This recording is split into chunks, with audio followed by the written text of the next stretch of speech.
Hello friends, good afternoon. आप सभी को फिर से आप सभी का स्वागत है आज की क्लास में। और आज हम फिर से एक बार मानव तंत्र के कुछ लेकर आए हैं आपके क्रैश कोर्स में। ओके, अभी हमारा जो है ये सीरीज चल रही है किसकी, चल रही जूलॉजी की। इसके बाद हम बॉटनी कराएंगे, फिर फिजिक्स, फिर केमिस्ट्री। ओके, तो यहाँ पे अभी हमारी जूलॉजी की जो क्वेश्चन की सीरीज चल रही है उसमें हम आज आपको कुछ नए प्रश्नों को हल करवाएंगे। ठीक है, तो चलो यार पहला प्रश्न आपका कह रहा है, पहला प्रश्न देखिए, एचआईवी मुख्यतः संक्रमित करता है।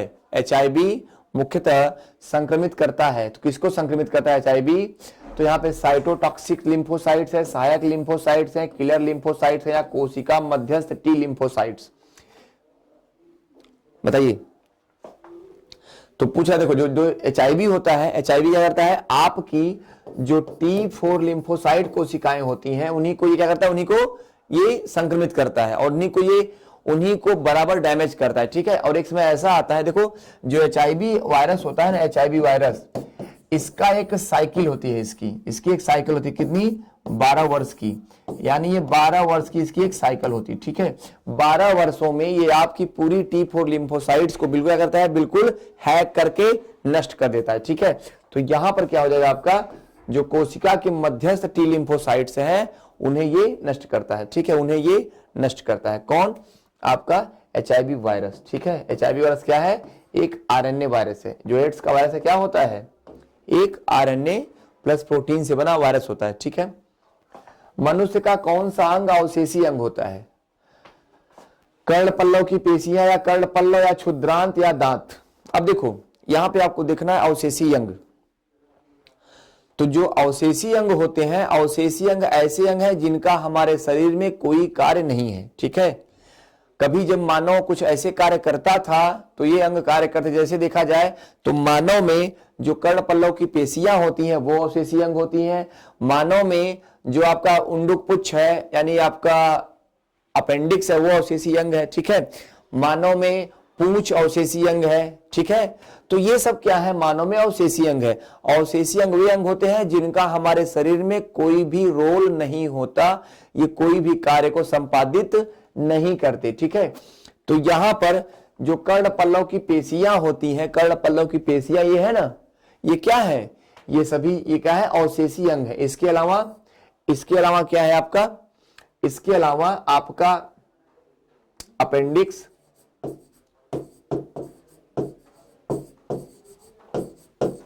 ठीक है, इसके अलावा आपका अपेंडिक्स, ओके, इसके अलावा आपका अपेंडिक्स, आपकी पूंछ, ये सभी क्या है, ये सभी अवशेषी अंग है। ठीक है, देखिए जैसे सांपों में पहले पैर होते थे तो उससे चलने का कार्य करता था वो, लेकिन धीरे धीरे क्या हो गया कि जब सांपों ने रेंगना शुरू किया तो पैर क्या हो गए, पैर एक अवशेषी अंग के रूप में स्थापित हो गए। ठीक है, पैरों का कोई कार्य नहीं रह गया तो पैर क्या हो गए, अवशेषी अंग हो गए। ठीक है, तो इसी प्रकार क्या है, हमारे अंग में जो कर्ण पल्लव की जो पेशियां होती हैं वो क्या होती हैं, अवशेषी अंग के रूप में कार्य करती हैं। ठीक है,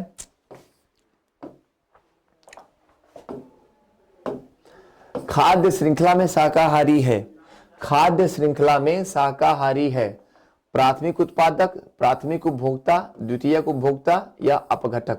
खाद्य श्रृंखला में प्राथमिक उत्पादक है, आप सभी खाद्य श्रृंखला में शाकाहारी पूछ रहा है वो।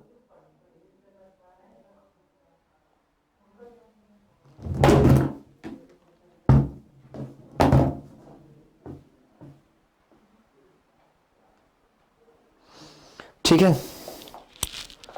तो यहां पर देख लो आप सभी कि जो खाद्य श्रृंखला होती है तो उसमें जो है शाकाहारी कौन होता है। देखो जो प्राथमिक उत्पादक होता है ये तो आपके हरे पौधे हो जाएंगे। ये कौन होगा, आपके हरे पौधे, हरे पौधे जाएंगे। प्राथमिक उपभोक्ता कौन हो जाएगा, प्राथमिक उपभोक्ता कौन हो जाएगा, प्राथमिक उपभोक्ता कौन है भैया, जो इन्हें खाते हैं, इन्हें कौन खाएगा, शाकाहारी जंतु है ना, शाकाहारी। तो पूछ रहा है शाकाहारी कौन है, शाकाहारी, शाकाहारी कौन है? तो शाकाहारी वे होते हैं जो इन्हें खाते हैं। तो यहां पे क्या होगा, शाकाहारी कौन है, प्राथमिक उपभोक्ता है। ठीक है, प्राथमिक उपभोक्ता। उत्पादक, अरे भैया किसी भी पारितंत्र में, किसी भी पारिस्थितिक तंत्र में आपका उत्पादक कौन होता है, उत्पादक हरे पौधे होते हैं। उत्पादक कौन होता है, उत्पादक हरे पौधे होते हैं। ठीक है, ओके। उत्पादक हरे पौधे होते हैं।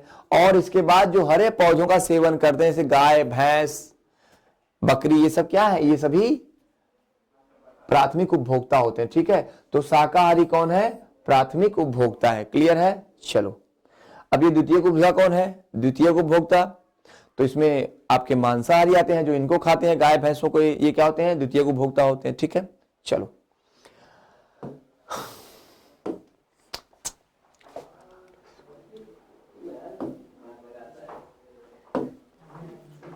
ठीक है। यहां पे लाला रस, लाला रस, चलो लार दिया है ना, लार का कार्य क्या है, लार, लार का पूछ रहा है ना, सलाइवा, लार क्या कहते हैं, लार को, लार को हम सलाइवा कहते हैं। सलाइवा, सलाइवा का कार्य पूछ रहा है आपसे कि स्टार्च को वसा में परिवर्तित करना, स्टार्च को शर्करा में परिवर्तित करना, श्वास नली में खाद्य कणों के प्रवेश को रोकना, कार्बोहाइड्रेट को प्रोटीन में परिवर्तित करना। देखो यहां पर, अब यहां पर अगर देखा जाए तो स्टार्च को वसा में परिवर्तित कौन ये नहीं करता, लार नहीं करती। उसमें क्या है, यहां पे जो लाइपेज होती है, लाइपेज एंजाइम, लाइपेज, ओके, ठीक। तो जो लाइपेज एंजाइम होता है, ये आपका आमाशय से सबसे पहले कहां से निकलेगा, आमाशय से निकलेगा, सबसे पहले आमाशय से निकलेगा, उसके बाद आपकी ग्रहणी से निकलेगा। ठीक है, तो लाइपेज जो एंजाइम होता है, ये वसा को पाचन करता है। ठीक है, ये क्या करेगा, आपका जो लार होता है, जो स्टार्च होती है, स्टार्च को शर्करा में परिवर्तित करता है। क्या करता है, ये स्टार्च को शर्करा में परिवर्तित करता है। आप देखो कैसे, जैसे ही आप भोजन को अपनी मुख गुहा में रखते हो, ठीक है, भोजन को आप मुख गुहा में रखते हो, तो जो स्टार्च होती है, जो स्टार्च होती है, वो आपकी माल्टोज में टूट जाती है। ठीक है, स्टार्च क्या होती है, माल्टोज में टूट जाती है। कट तो नहीं रहा है, नहीं, तो स्टार्च क्या होती है, स्टार्च माल्टोज में टूट जाती है। ठीक है, तो देखो माल्टोज क्या है, माल्टोज एक शुगर होती है। माल्टोज क्या है, एक शुगर होती है। माल्टोज किसकी शुगर है, तो माल्टोज आपके अनाज की शुगर है। ठीक है, किसकी शुगर है, अनाज की शर्करा को माल्टोज कहते हैं। अब कह रहा है श्वास नली में खाद्य कणों के प्रवेश को रोकना, तो ये काम किसका होता है, ये काम होता है एपिग्लॉटिस का। ये काम किसका होता है, एपिग्लॉटिस का। ठीक है, ये काम किसका होगा, एपिग्लॉटिस का होगा। और कार्बोहाइड्रेट को प्रोटीन में कौन परिवर्तित करेगा, तो प्रोटीन का पाचन आमाशय में होता है, प्रोटीन का पाचन आमाशय में होता है, और इसके लिए आपका पेप्सिन एंजाइम होता है। ठीक है, कौन होता है, पेप्सिन होता है। क्लियर। तो यहां पर स्टार्च को शर्करा में परिवर्तित करेगा कौन, आपका लार। और लार क्या होती है, अगर एक बार आप क्वेश्चन पूरा देख लीजिए अच्छे से। ठीक है, तो जो आपकी लार होती है, तो लार में आपके टाइलिन एंजाइम होता है। क्या होता है आपका, लार में टाइलिन एंजाइम होता है। और टाइलिन क्या करता है, टाइलिन एक लारी एमाइलेज होता है। क्या होता है, टाइलिन एक लारी एमाइलेज है। टाइलिन क्या है भैया, टाइलिन आपका लारी एमाइलेज है। ठीक, टाइलिन क्या है आपका, लारी एमाइलेज या सलाइवरी एमाइलेज है। ठीक है, तो चलो,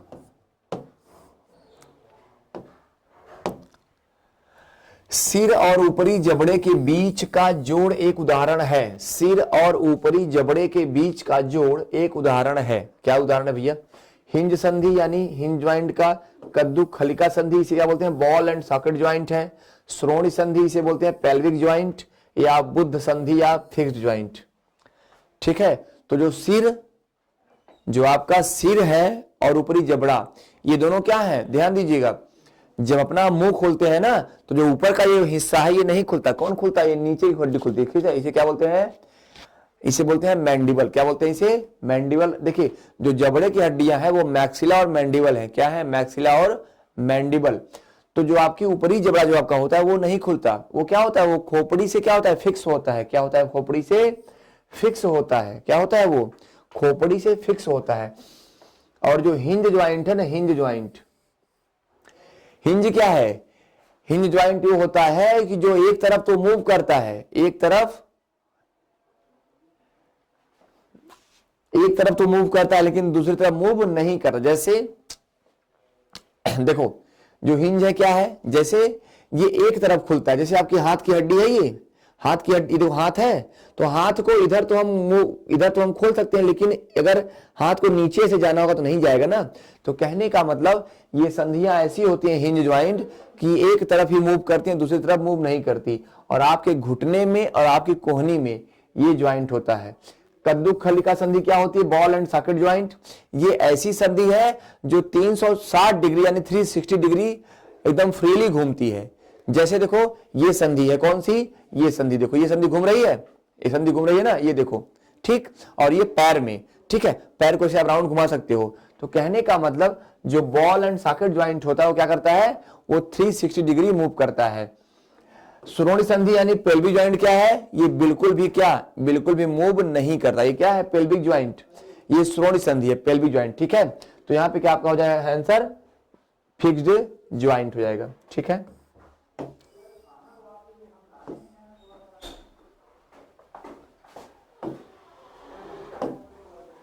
हमारे मुख में विभिन्न प्रकार के दांतों का आगे से पीछे की ओर क्रम है। हमारे मुख में विभिन्न प्रकार के दांतों का आगे से पीछे की ओर क्रम है। देखो सबसे पहले जो मुख गुहा होती है, ये देखो, ठीक है, सबसे पहले जो मुख गुहा होती है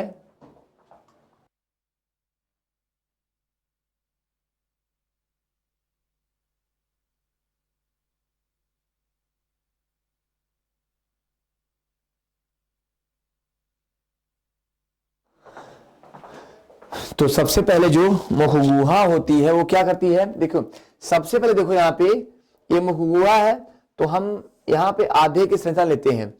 तो यहाँ पे जो सबसे पहले कौन सा दांत आता है, वो आता है मध्य वाला। कौन सा आता है, मध्य वाला, ठीक है। सबसे पहले क्या आएगा, मध्यवर्ती इंसीजर। देखो तो जो दांतों का क्रम होता है ना, वो होता है इंसीजर, ठीक है, इंसीजर, कैनाइन, प्रीमोलर और मोलर, ठीक है, इंसीजर, कैनाइन, प्रीमोलर और मोलर। अब यहां पे ध्यान दो, सबसे पहले इंसीजर आएगा, फिर उसके बगल में कैनाइन आएगा, ठीक है, फिर आपका प्रीमोलर और फिर आपका मोलर, ठीक है। ये आपका इंसीजर हो गया, ये क्या हो गया आपका इंसीजर, ठीक है। तो अब यहां पे ध्यान दो, जो वयस्क होते हैं, वयस्क में दांत कैसे होते हैं, एक तरफ के 8 होते हैं। देखो 1 2 3 4 5 6 और थोड़ा सा यहां पे बड़ा हो गया 7 और ये 8, ठीक है। तो 8 दांत किसके होते हैं, वयस्कों होते हैं, ठीक है। एक बार फिर से को देख लिया जाए, देखो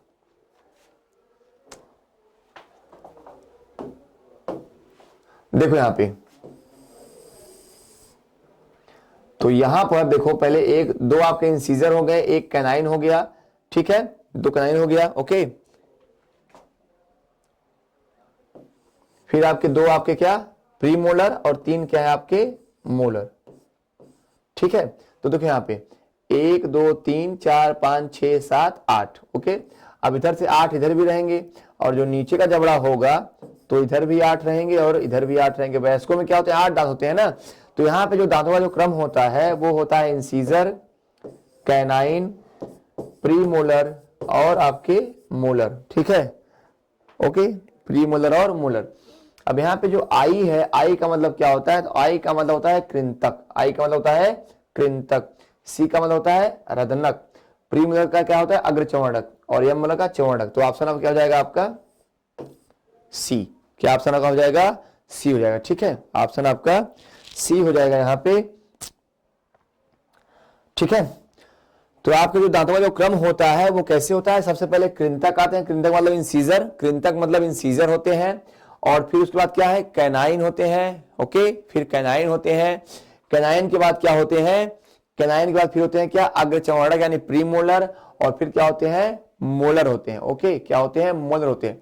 अब देखो जो कृंतक होते हैं, कृंतक, इन्हें हम हैप्पी टीथ भी कहते हैं, क्या बोलते हैं, हैप्पी टीथ, ओके, खुशी के दांत कहते हैं। जब हम हंसते हैं, सॉरी, स्माइलिंग टीथ कहते हैं, क्या बोलते हैं इन्हें, स्माइलिंग टीथ कहते हैं। जब हम हंसते हैं तो हमारे दांत कौन से दिखते हैं, कौन से दांत दिखते हैं, इंसीजर दिखते हैं, ठीक है, क्या दिखते हैं, इन्हें हम खरगोश के दांत भी कहते हैं, क्या बोलते हैं, रैबिट टीथ भी बोलते हैं।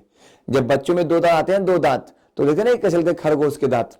तो इन्हें हम क्या बोलते हैं, खरगोश के दांत यानी रैबिट टीथ कहते हैं। ये भी ध्यान रखना, कभी क्वेश्चन पूछ देगा एग्जाम में तो आपको यह मालूम रहे। खरगोश के दांत को क्या बोलते हैं, इंसीजर।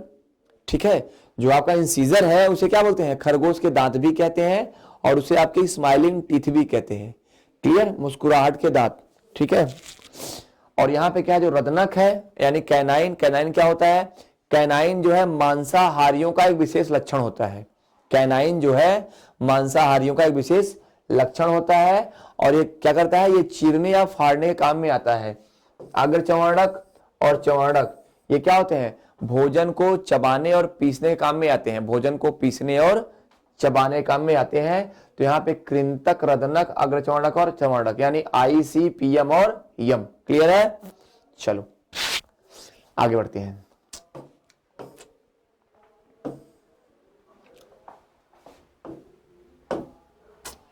निम्नलिखित में से किसमें मानव उत्सर्जन तंत्र में मूत्र के मार्ग को सही क्रम में दर्शाया गया है। निम्नलिखित में से किसमें मानव उत्सर्जन तंत्र में मूत्र के मार्ग को सही क्रम में दर्शाया गया है। ठीक है, कैसे, वृक्क में, मूत्राशय में, मूत्रवाहिनी में, मूत्रमार्ग में, वृक्क में, मूत्रवाहिनी में, मूत्राशय और मूत्रमार्ग में, वृक्क, मूत्राशय, मूत्रमार्ग, मूत्रवाहिनी, या आपका वृक्क, मूत्रमार्ग, मूत्राशय और मूत्रवाहिनी। ठीक है, ठीक। अब देखो यहाँ पे इसका क्रम आप देख लो पहले कि जो कह रहा है उत्सर्जन तंत्र में जो मूत्र का जो मार्ग होता है, मूत्र का जो मार्ग होता है। ठीक है, अब देखो यहाँ पे सबसे पहले देखो, सबसे पहले किडनी होती है। सबसे पहले क्या होती है, सबसे पहले किडनी होती है। किडनी से कहा जाएगा, ये आपका जो यूरिन कहा जाएगा, मूत्रवाहिनी में जाएगा। कहां जाएगा, मूत्रवाहिनी में, यानी ये क्या रीनल में जो रीनल नलिकाएं होती है, रीनल ट्यूब, वहां पे जाएगा। फिर कहां होगा, यूरेथ्रा में जाएगा, फिर मूत्र मार्ग में। तो क्या हो जाएगा ऑप्शन, ऑप्शन आपका बी हो जाएगा। क्या ऑप्शन होगा आपका, ऑप्शन आपका बी हो जाएगा। कैसे, वृक्क में नेफ्रॉन होती है। नेफ्रॉन जो है ब्लड को प्यूरिफाई करती है, फिल्टर करती है, तो मूत्र बनता है। मूत्रवाहिनी से होता हुआ मूत्राशय में जाएगा, मूत्राशय में इकट्ठा होता रहता है, मूत्राशय में इकट्ठा होता रहता है, फिर ये मूत्र मार्ग के द्वारा बाहर निकल जाता है। ठीक है, तो यहां पर जो आपका सही क्रम है वो क्या है, वृक्क, फिर मूत्रवाहिनी, फिर मूत्राशय और फिर मूत्र मार्ग। ठीक है, चलो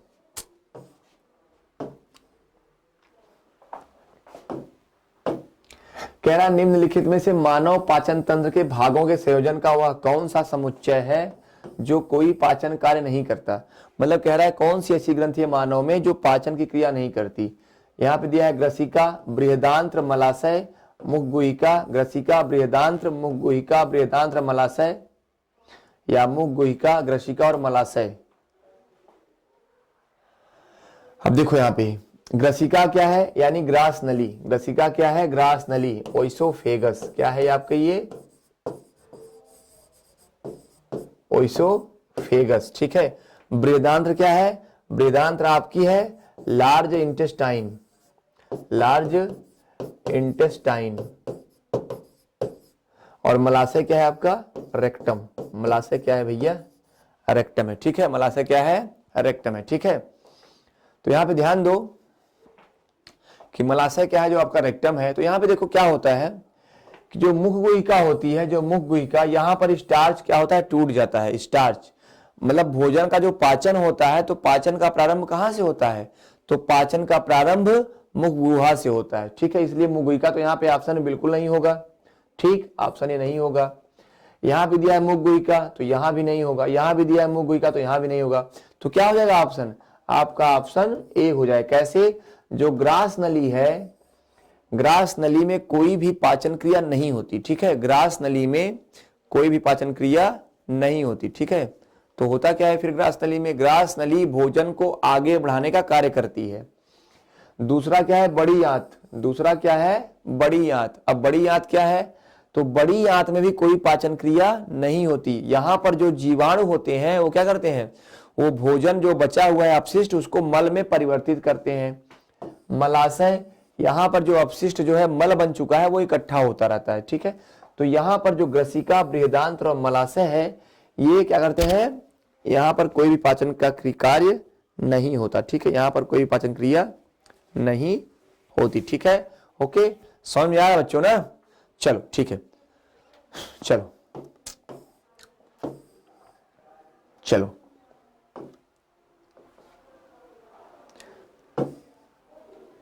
जिस तालाब से जल में, जिस तालाब के जल में, जिस तालाब के है यहां पे,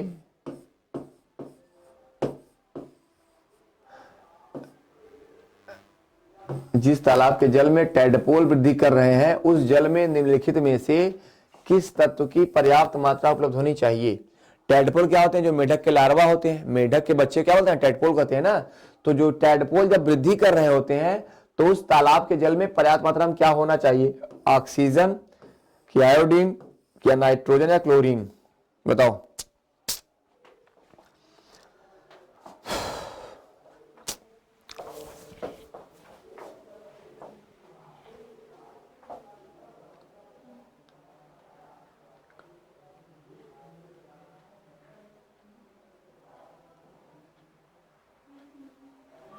अब देखो यहां पर आप सभी जानते हो कि जो आयोडीन होता है ये क्या होता है?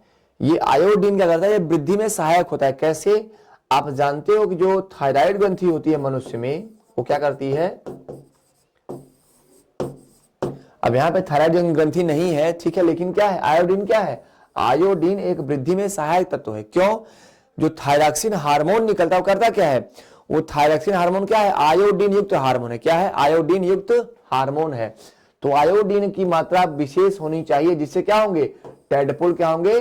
ग्रोथ करने लगेंगे। ठीक है, ग्रोथ करने लगेंगे। तो जिस जल में टैडपोल वृद्धि करते हैं वहां पे क्या होता है? आयोडीन की मात्रा होनी चाहिए। ठीक है, आयोडीन की मात्रा होनी चाहिए। क्लियर? चलो, मानव में जनन की अवधि घटनाओं का सही क्रम है। मानव में जनन, जनन क्या है? मतलब फर्टिलाइजेशन की अवधि की घटनाओं का सही क्रम है युग्मनज, युग्मक बनना या निषेचन भ्रूण, युग्मक बनाना, निषेचन, युग्मनज भ्रूण, युग्मक बनना, युग्मनज, निषेचन भ्रूण, या युग्मक बनना, निषेचन भ्रूण और युग्मनज।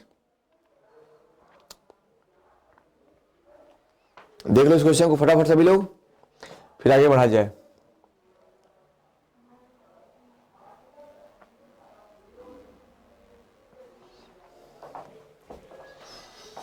अब देखो यहां पे अगर आपको इसकी इंग्लिश जाननी हो तो थोड़ा सा हो सकता है इंग्लिश थोड़ी सी प्रॉब्लम हो। यहां पे जो लिखा है युग्मनज, जैसे देख लो पहले क्या युग्मनज है ना, तो ये देख लो युग्मनज क्या है? इसको बोलते हैं क्या? जाइगोट। क्या बोलते हैं? जाइगोट। ठीक है, युग्मक बनाना क्या होता है? ये होते हैं मेल गैमिट, सॉरी हाँ चलो मेल गैमिट, जिसे हम क्या बोलते हैं? जिसे हम स्पर्म या शुक्राणु कहते हैं। और फीमेल गैमिट्स को हम क्या बोलते हैं? ओवा कहते हैं, यानी अंडाणु कहते हैं। ठीक है, फीमेल गैमिट। ओके, फिर क्या है? निषेचन। निषेचन क्या है? फर्टिलाइजेशन है।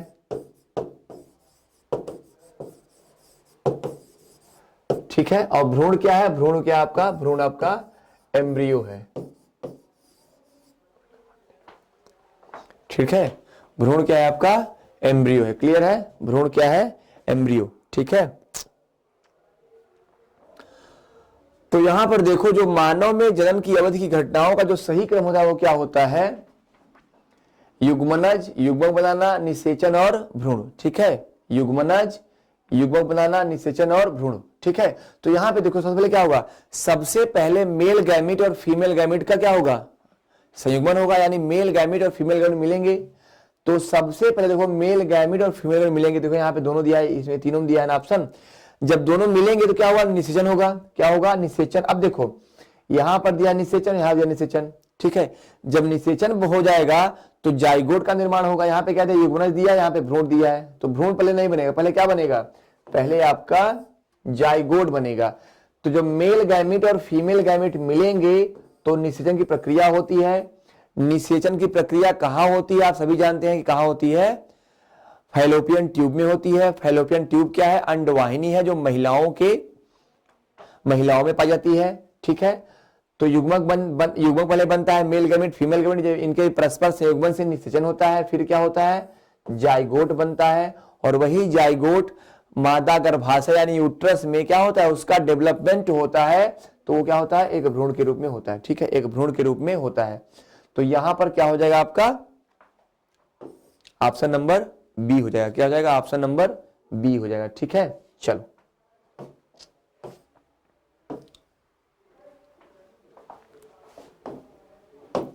ठीक। मानव शरीर में क्षुद्रांत और बृहदांत की लंबाइयों का अनुपात है। देखो ध्यान दो यहाँ पे, मानव शरीर में जो छोटी आंत और बड़ी आंत होती है उनका लंबाई का क्रम क्या है, अनुपात। 8:1 होता है कि 5:1 होता है कि 1:5 होता है, एक संबंध 8 होता है। ठीक है, तो क्या होता है आप ये देख लो फटाफट। तो देखो यहां पर जो छोटी आंत होती है वो लगभग 6 से 7 मीटर होती है, और जो बड़ी आंत होती है वो लगभग 1.5 मीटर होती है। ठीक है, तो यहां पे देखो, यहां पे क्या हो जाएगा, छोटी आंत क्या है, छोटी आंत और बड़ी आंत का संबंध क्या होगा, यहाँ पे 5:1 मीटर होगा। क्या होगा, 5:1 मीटर होगा। क्लियर है, 5:1 मीटर। कैसे, ये 6 मीटर है और ये 1 से 1.5 मीटर है, तो इनका संबंध क्या होगा, 5:1 होगा। क्या होगा, 5:1 होगा।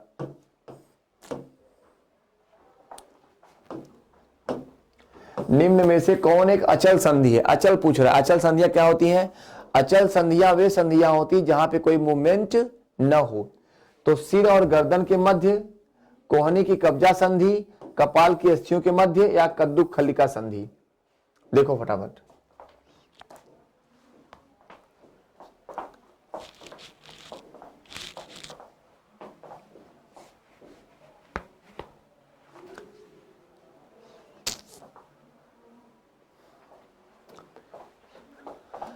तो देखो यहां पर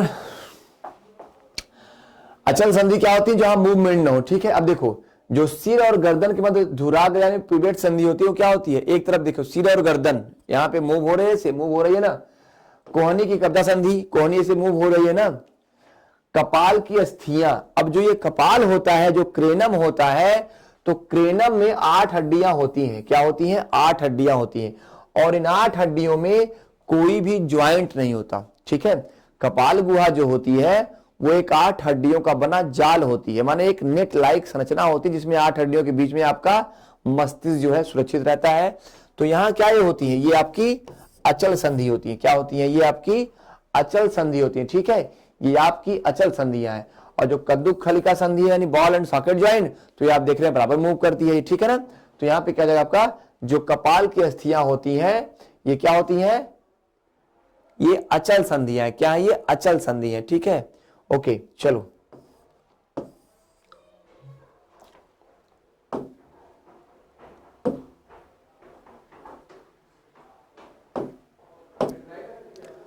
देखिए, यहां पे कह रहा है मैच करने के लिए क्या कर रहा है, सूची ए को सूची 2 के साथ सम्मिलित कीजिए और दिए गए कूट की सहायता से उत्तर का सही चयन कीजिए। ठीक है, ओके। तो देखो यहां पर क्या कर रहा है, यहां पे दिया है विटामिन और यहां पे दिया है रासायनिक नाम। Vitamin B1 ascorbic acid, vitamin B2 riboflavin, vitamin A thiamine, या विटामिन सी रेटिनॉल। तो मुझे पता है आप सभी को आंसर पता होगा, यहाँ पे बिल्कुल आप कर भी लेंगे। ठीक है, मुझे आप पता कर लेंगे। देखिए जो विटामिन B1 होता है, तो विटामिन B1 को हम क्या बोलते हैं, विटामिन B1 को हम थायमिन कहते हैं। क्या कहते हैं, तो विटामिन B1 को थायमिन कहते हैं। विटामिन B2 को राइबोफ्लेविन कहते हैं। विटामिन ए को हम क्या कहते हैं, रेटिनॉल कहते हैं। विटामिन सी को एस्कॉर्बिक अम्ल कहते हैं। ठीक है, तो यहाँ पे जो आपका ऑप्शन हो जाएगा वो क्या हो जाएगा, ये देख लो आप लोग। तो पहला का क्या है आपका, तीसरा है, तो पहला का तीसरा यहां पे दिया है। ठीक, विटामिन B2 का 2 का दूसरा यहां पे दिया है, ए का 4। ठीक है, तो तीसरे का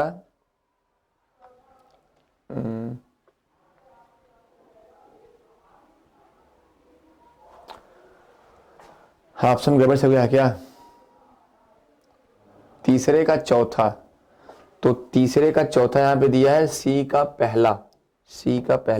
तो आपका ऑप्शन क्या जाएगा, ऑप्शन आपका बी हो जाएगा। क्या होगा, ऑप्शन आपका बी। कैसे, देखो पहले का तीसरा है तो पहले का तीसरा आ गया, दूसरे का दूसरा है तो दूसरे का दूसरा हो गया, तीसरे का चौथा है तो तीसरे का चौथा हो गया, और चौथे का पहला है तो चौथे का पहला हो गया। ठीक है, तो विटामिन बी1 को थायमिन कहते हैं, विटामिन बी2 को राइबोफ्लेविन कहते हैं, विटामिन ए को रेटिनॉल कहते हैं, और विटामिन सी को एस्कॉर्बिक एसिड कहते हैं। ठीक है, तो यहां पर आपका जो आंसर है बिल्कुल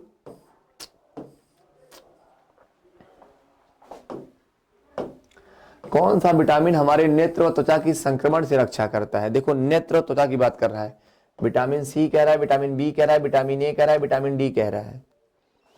बताओ फटाफट। नेत्र की रक्षा कर रहा है और त्वचा की रक्षा कर रहा है। ठीक है, नेत्र त्वचा की संक्रमण से रक्षा करने की बोल बात कर रही है।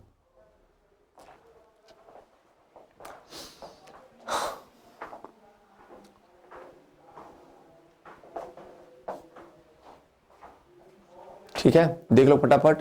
तो यहां पे देखो जो विटामिन ए होता है, विटामिन ए किसके लिए जिम्मेदार होता है, तो विटामिन ए जो होता है वो आपकी आंख और आपकी त्वचा के लिए जिम्मेदार होता है। ठीक है, जबकि विटामिन सी क्या है, ये आपके संक्रमण रोधी विटामिन ये भी है, ये भी क्या है, संक्रमण रोधी है। ठीक है, सभी खट्टे फलों में होता है, और आपके शरीर में अगर इसकी कमी हो जाए तो आपको स्कर्वी हो सकता है, आपके घाव नहीं सूखेंगे और आपका प्रतिरक्षा तंत्र कमजोर होगा।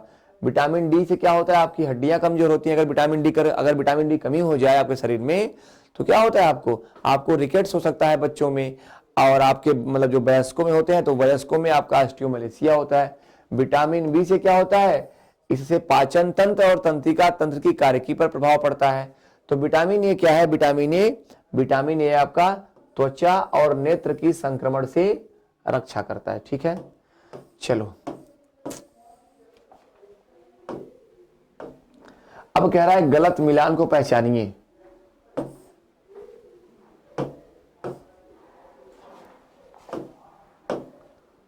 गलत मिलान को पहचानिए। अब देखो यहाँ पे रोग दिया है और उसके जीवाणु या जो उसके रोग कारक हैं, जो पैथोजेंस हैं, उन्हें दिया है। ठीक है, ठीक। तो यहां पर देखो दिया है निद्रा रोग, ट्रिपैनोसोमा, अमीबीपेचिस, एंटमीबा, छोटी माता, चिकन पॉक्स जिसे बोल जीवाणु, मलेरिया, प्लाज्मोडियम। ठीक है, मलेरिया, प्लाज्मोडियम।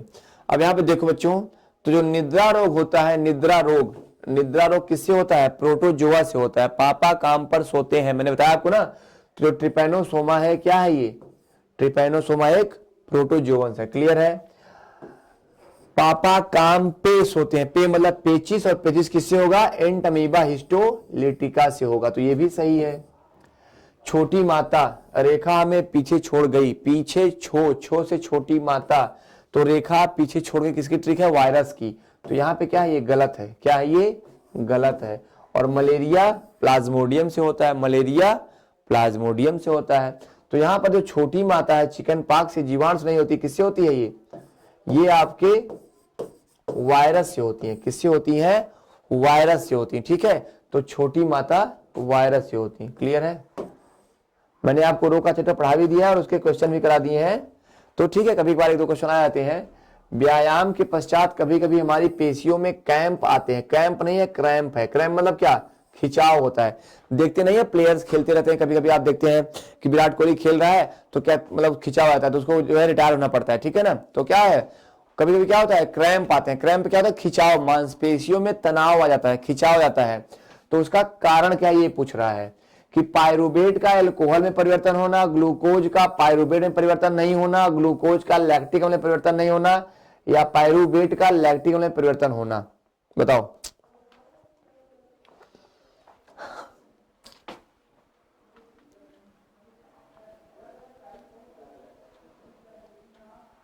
अब देखो, जब खिलाड़ी खेलता है या कोई कार्य करता है तो उसके ऊर्जा ज्यादा खपत होती है, ऊर्जा खपत ज्यादा होगी। तो ऊर्जा में जब ऊर्जा की खपत ज्यादा होती है ना, तो हमारे शरीर में थकावट की अवस्था आती है। क्या आती है, थकावट की अवस्था आती है। अगर जब हम व्यायाम करते हैं, देखते हैं जब व्यायाम करते हैं तो होता क्या है, अक्सर हम लास्ट में जब होते हैं तो मतलब लास्ट में रुकना पड़ता है हमको ना। क्यों रुकते हैं हम, क्योंकि हमारी मांसपेशियों में क्या होता है, लैक्टिक अम्ल इकट्ठा हो जाता है। क्या होता है, लैक्टिक अम्ल इकट्ठा हो जाता है। और जो लैक्टिक अम्ल है वो किससे बनता है, तो वो बनता है ग्लूकोज से। किससे बनता है, ग्लूकोज से। तो आप ध्यान दीजिएगा, यहाँ दिया है ना, ग्लूकोज का लैक्टिक अम्ल में परिवर्तित नहीं होना, ग्लूकोज का लैक्टिक अम्ल परिवर्तित नहीं होना। अगर मांसपेशियों में लैक्टिक अम्ल इकट्ठा नहीं होगा तो क्या होगा, हमको क्रैम्प आ जाएंगे। ठीक है, तो जब लैक्टिक अम्ल इकट्ठा होता है तो फिर क्या होता है, हम वापस उसको तोड़ते हैं और फिर से ऊर्जा एनर्जी गेन करते हैं। ठीक है, तो जो लैक्टिक अम्ल है वो वो परिवर्तित नहीं होता है ग्लूकोज लैक्टिक अम्ल में, इसलिए हमको व्यायाम के वक्त या खेलते वक्त क्रैम्प आते हैं। ठीक है, चलो यहां पे अगर आहारी रेसे ना फाइबर होते हैं, फाइबर, तो ये किससे बोलते हैं, यहां पे कोलेजन हो गया है, तो कोलेजन ये कोतेजन नहीं है, ये क्या है आपका कोलेजन है। ठीक है, कोलेजन क्या है, कोलेजन एक प्रोटीन होती है। ठीक है, कोलेजन रेसे से बनता है, प्रोटीनों से बनता है, रुक्षांश भी कहलाते हैं, सेलुलोज प्रोटीन से बनते हैं। ठीक है,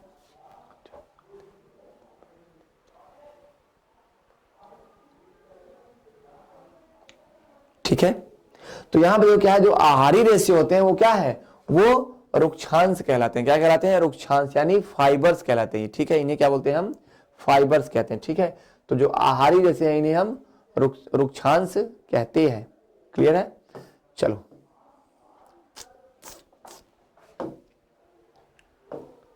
वह गैस जो रक्त में कार्बोक्सी हीमोग्लोबिन बनाती है जिससे दम घुटता है। पूछ रहा है वह गैस जो रक्त में कार्बोक्सी हीमोग्लोबिन बनाती है और जिससे दम घुटता है, तो क्या है, कार्बन मोनोऑक्साइड है कि नाइट्रोजन है, कार्बन डाइऑक्साइड है या क्लोरोफ्लोरोकार्बन है, CFC।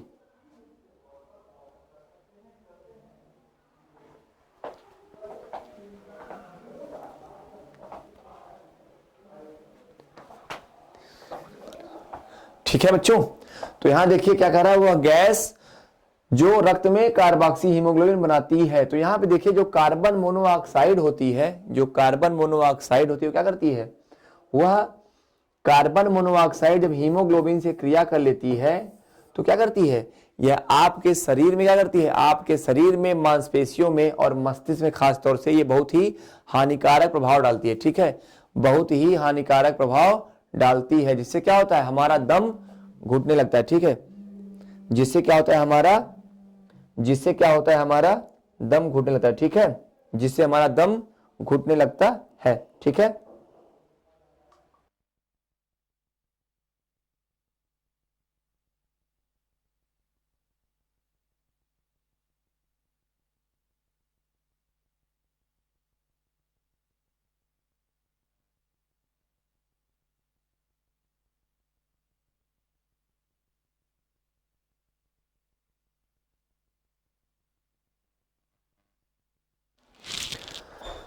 तो कार्बन मोनोऑक्साइड जो क्या करती है, आपके शरीर में अगर वो क्या हीमोग्लोबिन से क्रिया कर लेगी कार्बन मोनोऑक्साइड, तो क्या होगा, उससे हमारा क्या होगा, दम घुटेगा।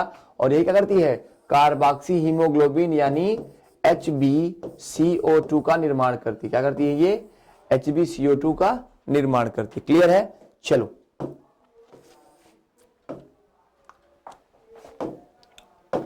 अब यहां पे कह रहा है प्रतिजैविक के उपचार में प्रभावी है। प्रतिजैविक यानी क्या, एंटीबायोटिक। एंटीबायोटिक किसके उपचार में प्रभावी होती है, इन्फ्लुएंजा के, कि हेपेटाइटिस ए के, कि डेंगू बुखार के। ध्यान रखो जो ऊपर की तीनों बीमारियां हैं ये किससे होती है, इन्फ्लुएंजा, हेपेटाइटिस और डेंगू बुखार, ये किससे होती हैं, ये वायरस से होती हैं। और वायरस से होने वाले रोगों में कभी भी एंटीबायोटिक प्रभावी नहीं होती, एंटीबायोटिक प्रभावी नहीं होती। तो ये किसके उपचार में प्रभावी होगी, हैजा के। एंटीबायोटिक किसके उपचार में प्रभावी होगी, तो एंटीबायोटिक जीवाणुओं से होने वाली बीमारियों में प्रभावी होगी। ठीक है, एंटीबायोटिक यानी प्रतिजैविक किसके उपचार में प्रभावी होगी, जीवाणु से होने वाले रोगों के उसमें प्रभावी होगी। ठीक है, ओके, चलो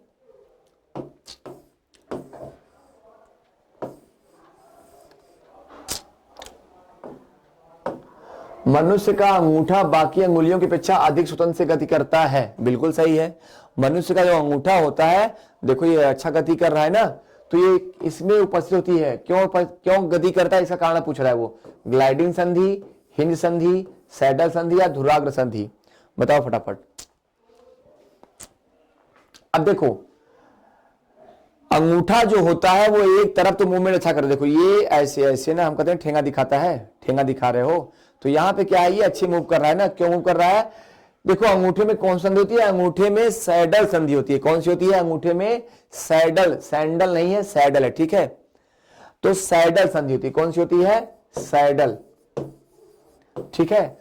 जो सैडल संधि होती है, जो ये एक तरफ तो खूब मूव करती है, ठीक है, एक तरफ मूव करती है, मतलब ये लगभग 180 डिग्री खूब मूव करती है, ठीक है।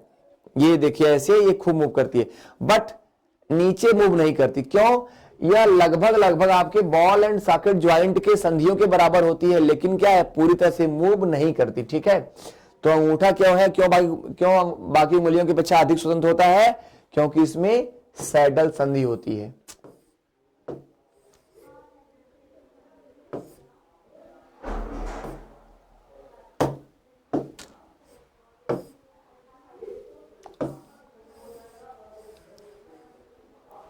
चलो फटाफट देख लें, इसको भी देख लेते हैं।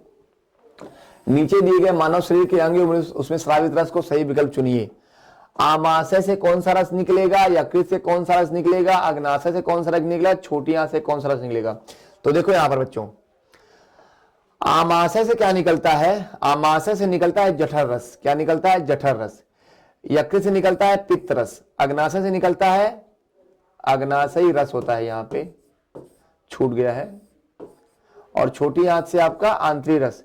तो यहां पे ए का 2 हो जाएगा। क्या हो जाएगा? ए का 2 हो जाएगा, ठीक है। ए का 2 हो गया, बी का 3 हो गया, तो बी का 3 हो गया, यही आपका आंसर भी हो जाएगा। ए का 2, बी का 3, सी का 1, तो सी का 1 है, और डी का 4, तो डी का 4 क्या है? Okay, clear. चलो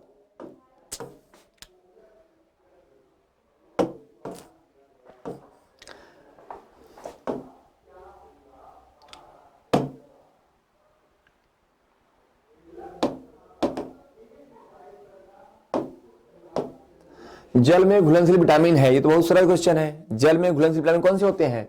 आप सभी जानते हो, बी और सी होते हैं। बी और सी, ए और डी क्या होते हैं? वसा में घुलनशील होते हैं। ए और ई क्या होते हैं? वसा में घुलनशील होते हैं। डी और क्या होते हैं? वसा में घुलनशील होते हैं।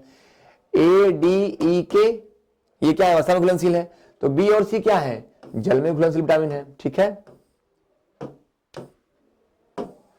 शरीर वर्धक भोजन है, कह रहा है शरीर वर्धक भोजन होता है, ठीक है। शरीर वर्धक भोजन वसा युक्त, प्रोटीन युक्त, शर्करा युक्त या रेशे युक्त। तो देखो जो शरीर युक्त, जो शरीर वर्धक यानी जो बल वर्धक भोजन होता है, जो शरीर बनाता है, वो कौन सा होता है? प्रोटीन का आहार होता है। प्रोटीन क्या करती है? प्रोटीन हमारे बॉडी में टूट फूट की मरम्मत करती है, ठीक है। प्रोटीन क्या करती है?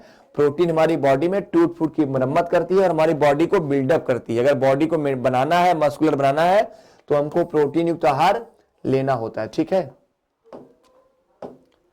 बीमारी फैलाने वाले एजेंट को क्या कहते हैं? बीमारी फैलाने वाले एजेंट को क्या कहते हैं? सिक्रिटीन, प्रोलैक्टिन, एमाइलेज या पैथोजेन। ये भी क्वेश्चन आपको मैंने एक दिन बताया था मैंने, पैथोजेन क्या होते हैं। तो देखो जो पैथोजेन होते हैं वो क्या होते हैं? वो रोगजनक होते हैं। क्या होते हैं वो? पैथोजेन का मतलब ही क्या होता है? रोगजनक। क्या होता है? रोगजनक, ठीक है। जमीन के अंदर रहने वाले जंतुओं क्या कहते हैं? जमीन के अंदर रहने वाले जंतुओं को सुरक्षित रखा जा सकता है टेरेरियम में, वाइवेरियम में, एक्वेरियम या चिड़ियाघर में।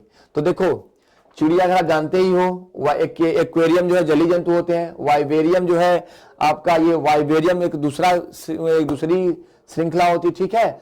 तो जो जमीन के अंदर जो जंतु रहते हैं, जमीन के अंदर वो क्या कहते हैं? उन्हें टेरेरियम में रखा था, ठीक है। टेरेरियम क्या है? वहां पे जो मृदा से जैसे क्या एक मृदा वाला माहौल क्रिएट रहता है, यानी जंतु जो होते हैं मृदा के भीतर रहने वाले, वहां पे क्या होता है? उन्हें मिट्टी के अंदर ही व्यवस्थित किया जाता है, ठीक है। तो वहां पे मिट्टी में रहने वाले जंतुओं का एक उचित माहौल दिया जाता है, ठीक है। तो ये क्या है? आपका टेरेरियम है, ठीक है। चलो तो साथियों, ये हमारा जो आज का क्वेश्चन सेट था पूरा, ये आज यहीं पे कंप्लीट होता है, ठीक है। हम मिलेंगे फिर से नेक्स्ट सेशन में, ओके। फिर से मिलेंगे नेक्स्ट सेशन में, फिर से नए प्रश्नों को लेकर के। अभी हम जूलॉजी और बॉटनी के प्रश्नों को कंप्लीट कर रहे हैं, उसके बाद हम फिजिक्स और केमिस्ट्री पे आगे बढ़ेंगे, ठीक है। तो आपके क्रैश कोर्स का जो क्विज आपको डेली मिल रहा है, आपको बहुत ही हेल्पफुल है ये आपके एग्जाम में, ओके। तो चलिए आज का सेशन यहीं पे रोक देते हैं और मिलते हैं नेक्स्ट सेशन में नए प्रश्नों के साथ। ओके, चलिए, धन्यवाद।